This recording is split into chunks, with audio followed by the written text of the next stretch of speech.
Tonight on Sports Overtime, Bid Rapids and Fremont play for first place in the CSAA Gold in girls basketball. Cadillac looks to secure at least a share of the Bid North title with a win over TC West. Brethren takes on Pentwater with first place in the West Michigan D-League on the line. Plus, the shot of the night comes to us from the Newberry JV basketball game. Good evening, everybody, and welcome to Sports Overtime. I'm Matthew Doyle, joined by Cassidy, Cobb, and Cassidy, it's becoming a very exciting time. We are less than a month away from the postseason in girls basketball. Isn't that crazy? It's so crazy. Several teams will compete for conference titles during that stretch, and tonight we have a key matchup in the CSAA Gold. Always a tough one. I don't think it gets any bigger than this. Bid Rapids hosting Fremont. Yep. Cardinals lost to the Packers by 6 points earlier this year, and that was their only loss. If Bid Rapids wins tonight, these two are tied for first place. Now, let's get to the highlights. Avery Cornett with the skip pass to Paige Vanderberg, and she knocks down the corner jumper. Then Callum Miller pushing the ball up the court. She gets it into the hands of Caitlin Bennett, and she puts it in for the Packers. Holly McKenna then takes it out of bounds and finds Riley Heist in the corner, and she hits the triple. These teams going back and forth. Ariana Cassidy this time drives the lane, finds Megan Mackerel in the paint. She muscles it up and in. Chloe Schreiber then connects with Bennett down low, and she lays it up and in for the easy finish. Cardinals moving the ball very well. Heist drops it underneath to McKenna Ratio, and she puts it in for two.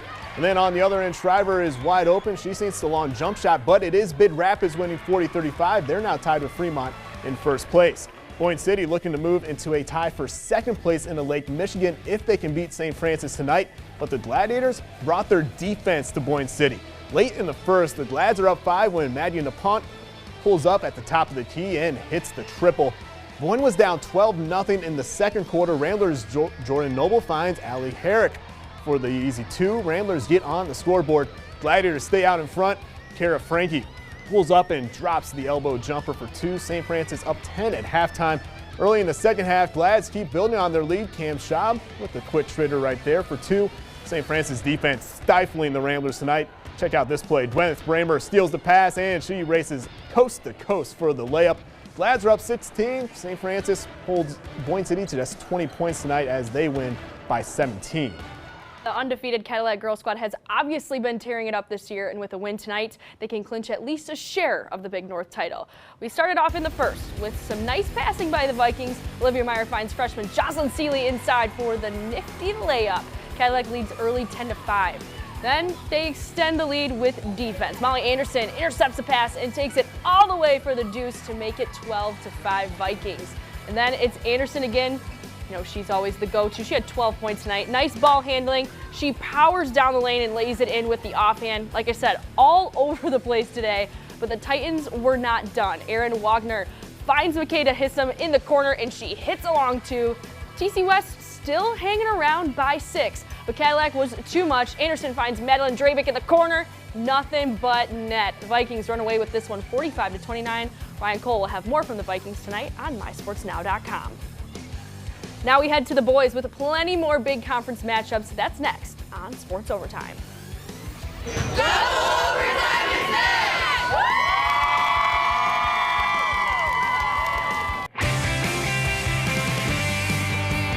In boys hoops, Boyne City sits 2 games back of Traverse City St. Francis in the Lake Michigan Conference. The Ramblers lost to the Gladiators by just 5 points earlier this year, but this St. Francis team has found its groove. They're coming off a big win over Charlevoix last week to take a 2-game lead in the conference, and they're seeking their 8th straight win. This one was a really good one. Boyne City strikes first. Aiden Brem kicks it cross court to Jacob Steinhoff, and he drives, hangs and hits for a 2-0 lead.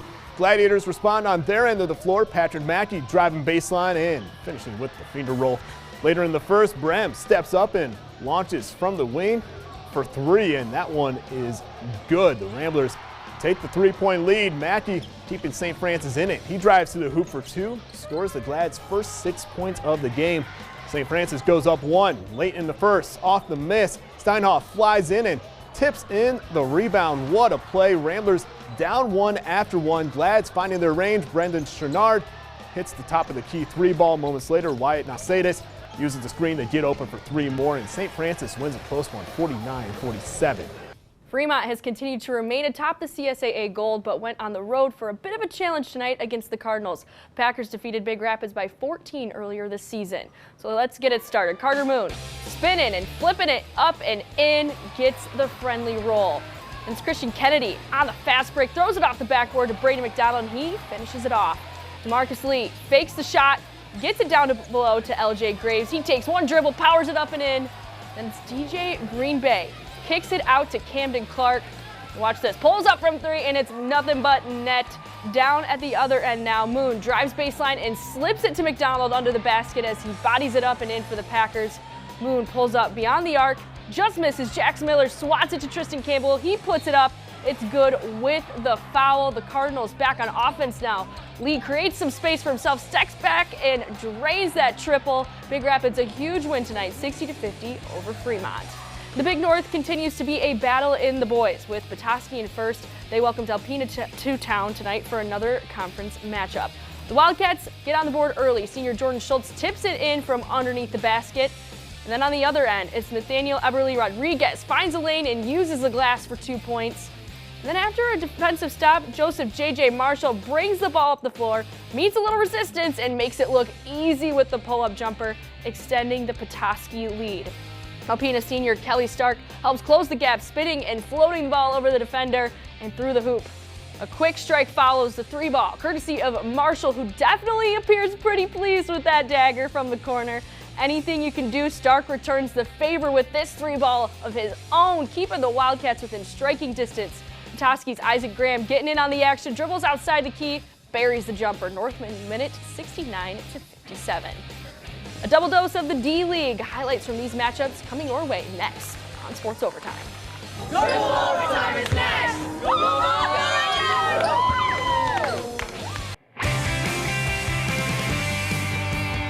Welcome back to Sports Overtime. Now we turn to the West Michigan D-League. Yeah, I feel like in this league, you never really know who's going to come out with the conference title at the end of the year. It's been a different team pretty much every year. And this year, it's looking like it's going to come down to Pentwater and Brethren, who play tonight for first place. Yeah, I know, and it's the first time they've met. First place on the line, it's awesome, but where I see Pentwater, they've got the huge advantage. They've won their last 10 straight. Exactly. Yeah. So let's see what we got. Brethren starting off the game by looking to work the post. They get it there, dribble and kick it out to the corner where it's Tyler Guinean spots and shoots, hitting the three ball. Look at that, holding it. Now Pentwater working in transition. The Falcons get it to Tyler Plummer Essler, who takes one dribble, finds himself wide open, pops and nails the triple. Feeling it right there. Brethren working the ISO. Mason Stapley gets it behind the arc, makes a move, takes on two defenders to throw it up and in, and one. But Pentwater continues to push the ball. Cole Hoffman goes coast to coast, finds a lane and slashes to the rim for two. Brethren looks to get back in the post too, getting it to Anthony Beccaria, who takes on the entire Falcon defense, spins and scores.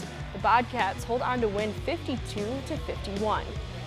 Staying in the D-League, but tonight's game a little bigger than basketball. It was the Coaches vs. Cancer game with Walkerville and Marion. They were trying to raise $3,000 for the American Cancer Society, and the Eagles all sporting pink and purple jerseys like you see there, with names on the back of those they wanted to honor who have battled cancer. Such a great cause tonight. Well, here we go. Starting right off from the top in the first, Alex Mendoza seeing Jose Lupez cut inside, and they get the first bucket of the game. They went on a quick run to start. Here's Mendoza with a lofty jumper, sinks it with nothing but net. Still in the first, Mendoza, here he is again, a good look with the steal, and gets an even better look at the baseline to Alex Sheehy for the layup. Second quarter though, Eagles start to heat up. Alex Sutton drives the lane, getting the bucket and the foul. Using that momentum, going around the world, Mason Salisbury from top of the key, nails the three, but Walkerville holds them off 39-37.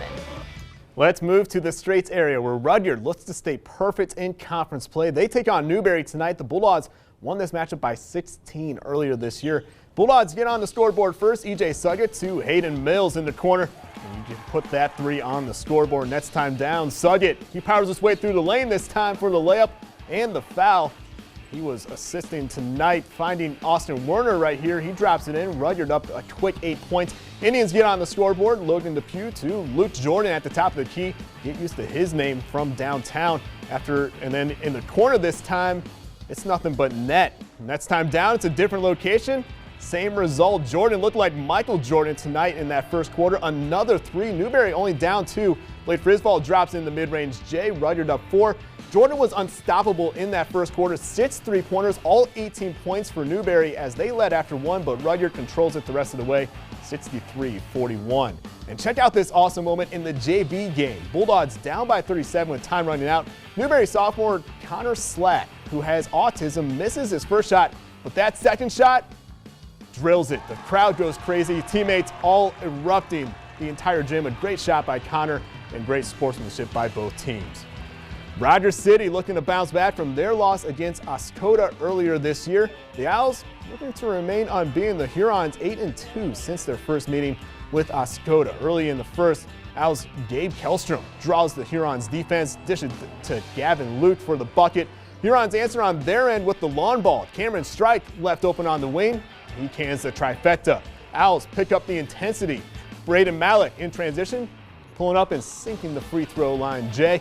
Time running out in the first half. Oscoda building a lead. Caleb Nagel triples from the corner. Owls put up by 22 at that point. Man, they're looking good this year. Drew Flewelling trying to keep Rogers City in it. He hits the corner jumper for 2, but the Owls, they're just too tough. Malik with the head fake and the short jumper, 2 of his 27 as Oscoda rolls 77-31. And that's all for high school hoops, but Nets on Sports Overtime, we'll start with a signing day along with an update on Adam Troutman's pursuit of an NFL career.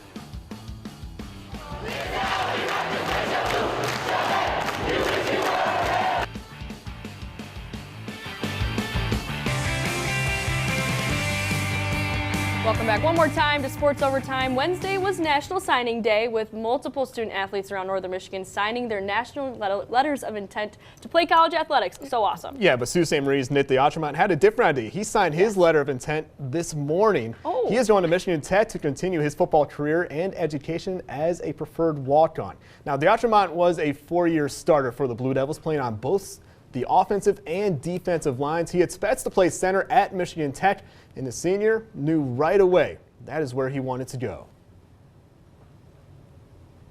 I had my one visit to Tech and I fell in love with it, so I didn't need to go in any other. It's in the UP, and I've got lots of friends going there, and it's just the town I love. Education-wise, it's one of the best mechanical engineering programs in the state, and being in the UP, it was hard not to pick them. He earned all UP honors during his junior and senior years at Sault Ste. Marie. Elk Rapids' Adam Troutman has been invited to the NFL Combine later this month as he continues to pursue an NFL career. He is one of 337 prospects that will work out in front of NFL scouts. Now, the tight ends work out on the first day of the Combine. That will be on Thursday, February 27th. And as always, we'll keep you updated on how Troutman performs right here on 9 and 10 News. Now, Boyne City's Kayla Kuhn is one of the best aerial skiers in the world. It's not something you see all the time either, and tonight she put her skills to the test in the Ski World Cup at Deer Valley Resort in Utah. Kuhn finished 7th overall in qualifying, the top placer for USA. On her first run of the final, she recorded a 76.54, placing her in 6th and earning a spot in the second run. Like, watch that, that's amazing. She had a 73.37 the second time to finish 5th. Job well done. And another athlete making the world stage, East Jordan's Lily Armstrong, making this her second time in a row getting to represent the United States at the IPF World Bench Press Competition. The goal, I wanted to go back for sure. Back-to-back years qualifying for Worlds is quite a goal, and East Jordan senior Lily Armstrong let nothing get in her way to make it again. I was amazed more this time than last time because when I went to qualify, I had a broken finger. I didn't think I was going to qualify. She's continued to work hard and has changed up a few things. Increasing how many sets I'm doing. So instead of doing like 4 or 5, I'm doing 6 to 8. So I'm doing more sets, more reps. I've been increasing the weight slower because I'm making sure I can do 10 of each. Plus, she's possibly added another event to the list. I am an alternate for going to the Worlds for the Big 3, so that's bench, deadlift, and squat, and it would be an honor to lift for the USA team twice in the same year. I'd be over the moon. That would be really cool. All huge accomplishments that she's pushed herself to achieve. And that's gotten me a lot stronger. It just shows like you can go from being the underdog to a big dog one day, and no matter how small you think you are, you're still going to make an impact on this world as long as you try to stay positive.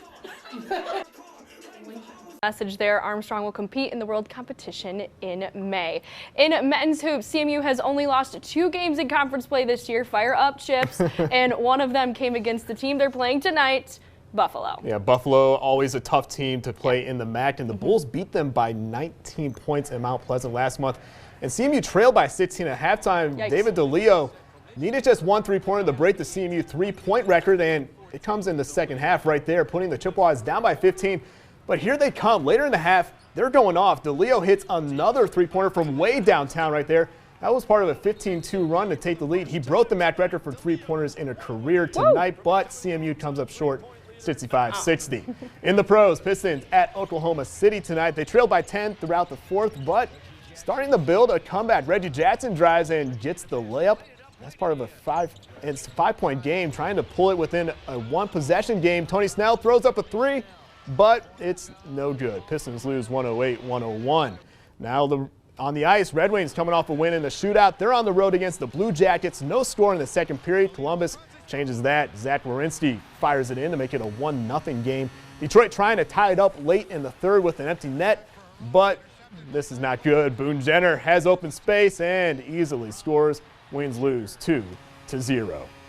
Now let's take a look at the top 3 golfers of the Pebble Beach Pro-Am. Nick Taylor holds on to his top spot, his tee shot on 17, landing within 8 feet of the hole where he would birdie. He's at 14 under. And then we go to Jason Day, making a move up on the leaderboard. He finishes his round with a birdie on 18 that you're seeing right here. He's at 12 under, sitting in second place. And the reigning champ, Phil Mickelson, hanging in there. He drills the birdie. He's in third place at 11 under, entering the weekend. The final 2 rounds will be right here on 9 and 10 News.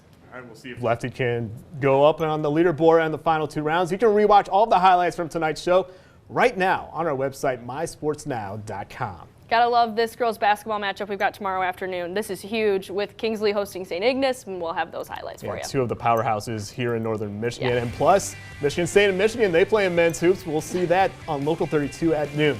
We'll see who wins. That's all for us. Have a great night. Colbert is up next.